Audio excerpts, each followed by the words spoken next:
ভোটে কে এলো আর কে এলো না এটা কমিশনের বিষয় নয়।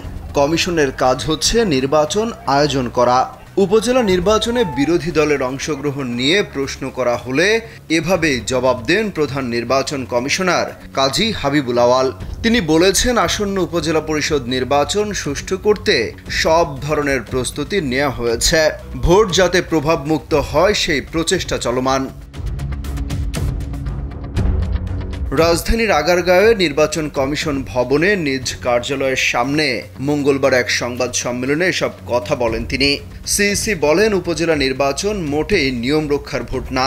নির্বাচন অনিবার্যভাবে প্রয়োজন। কোনো একটা দেশের শাসন ব্যবস্থাকে চালু রাখতে হলে নির্বাচন প্রয়োজন। ওয়ালটন ফ্রিজ কিনে অনেকের মতো আপনিও হয়ে যেতে পারেন মিলেনিয়াল।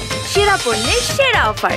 এমপি মন্ত্রীদের ভোটে প্রভাব বিস্তার প্রসঙ্গে কাজী হাবিবুল আওয়াল বলেন, ভোট যাতে প্রভাবিত না হয় সেই চেষ্টাই করা হচ্ছে। নির্বাচন কমিশন কোনো বেকায়দায় নেই। নির্বাচন অবাধ হবে। নির্বাচন প্রভাবিত করতে চাইলে ব্যবস্থা নেওয়া হবে। সিইসি বলেন, উপজেলা পরিষদ নির্বাচনে প্রার্থীদের দলীয় সিদ্ধান্ত না মানার বিষয়ে নির্বাচন কমিশনের কোনো দায় নেই। এর পুরোটাই রাজনৈতিক নৈতিকতার বিষয়। কাজী হাবিবুল আওয়াল বলেন, ভোটে আইন শৃঙ্খলা বাহিনী যথাযথভাবে মোতায়েন করা সম্ভব হবে। প্রার্থী ও প্রার্থীদের কর্মীদের নির্বাচনে সহযোগিতার আহ্বান জানান তিনি।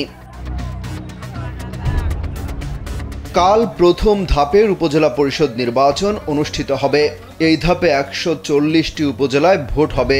প্রথম ধাপে 5টি উপজেলার প্রার্থীরা বিনা প্রতিদ্বন্দ্বিতায় নির্বাচিত হয়ে গেছেন বলে জানান সিইসি। এরই মধ্যে বিভিন্ন উপজেলায় সহিংসতার খবর মিলছে। মূলত আওয়ামী লীগের সাথে আওয়ামী লীগের প্রার্থীদেরই সংঘাত চলছে, গোলাগুলির ঘটনা ঘটছে। নির্বাচন সুষ্ঠু করতে এরই মধ্যে 418 প্লাটুন বিজিবি মোতায়েন করা হয়েছে।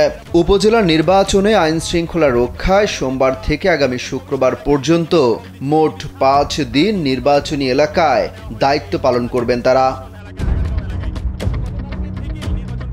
বুধবার অনুষ্ঠেয় নির্বাচনে প্রথম ধাপে স্থানীয় বেসামরিক প্রশাসনকে সহায়তার জন্য in aid to the civil পাওয়ারের আওতায় সোমবার থেকে শুক্রবার পর্যন্ত নির্বাচনী এলাকায় শান্তি শৃঙ্খলা রক্ষায় বিজিবি মোবাইল ও স্ট্রাইকিং ফোর্স হিসেবে কাজ করবে। অমিত হাসান রবিন, কালবেলা।